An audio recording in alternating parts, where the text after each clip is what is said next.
we are now beginning to turn the tide.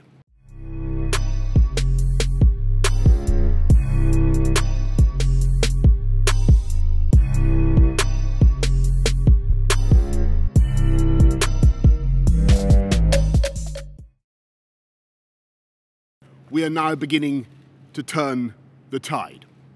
If this virus were a physical assailant, an unexpected and invisible mugger, which I can tell you from personal experience it is, then this is the moment when we have begun together to wrestle it to the floor. And so it follows that this is the moment of opportunity. This is the moment when we can press home our advantage.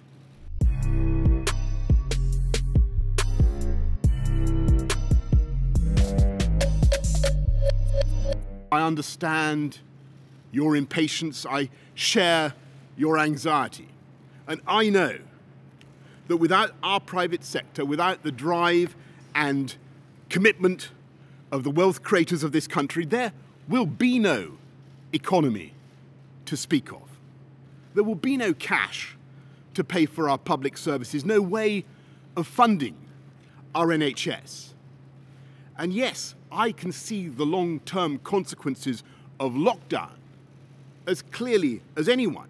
And so yes, I entirely share your urgency.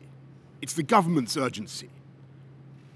And yet we must also recognise the risk of a second spike, the risk of losing control of that virus and letting the reproduction rate go back over 1.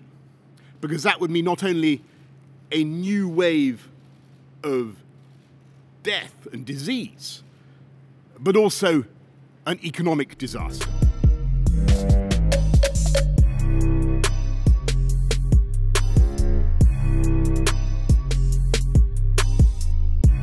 But I refuse to throw away all the effort and the sacrifice of the British people, and to risk a second major outbreak and huge loss of life and the overwhelming of the NHS.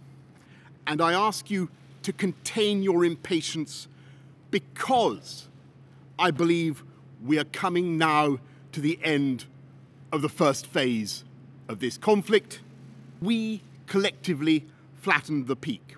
And so when we're sure that this first phase is over and that we're meeting our 5 tests, deaths falling, NHS protected, rate of infection down, really sorting out the challenges of testing and PPE, avoiding a second peak, then that will be the time to move on to the second phase, in which we continue to suppress the disease and keep the reproduction rate, the R rate, down, but begin gradually to refine the economic and social restrictions